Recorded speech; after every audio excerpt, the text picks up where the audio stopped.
శ్రీ సత్యసాయి జిల్లా హిందూపురంలో ఎమ్మెల్యే బాలకృష్ణ మంత్రాంగం ఫలించింది. దాంతో హిందూపురం మున్సిపాలిటీ టీడీపీ కైవసం చేసుకుంది.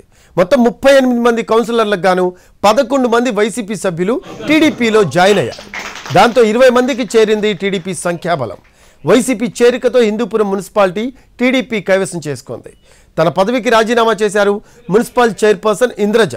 ఎమ్మెల్యేగా బాలకృష్ణ చేస్తున్న అభివృద్ధి పనులతోనే తాము టీడీపీలో చేరుతున్నట్టు ప్రకటించారు కౌన్సిలర్లు. రాజీనామా ఆమోదం కోసం ఈ నెల 20న మున్సిపల్ కౌన్సిల్ అత్యవసర సమావేశం కానుంది. చైర్పర్సన్ ఇంద్రజ రాజీనామా ఆమోదం కోసం ఇతర సభ్యుల అభిప్రాయం తీసుకోనున్నారు మున్సిపల్ అధికారులు. కొత్త చైర్మన్గా కౌన్సిలర్ డి రమేష్ను నియమించే అవకాశం ఉంది. మరోవైపు పార్టీ ఫిరాయింపులకు పాల్పడిన వైసీపీ కౌన్సిలర్లపై అధిష్టానం వేటు వేసింది.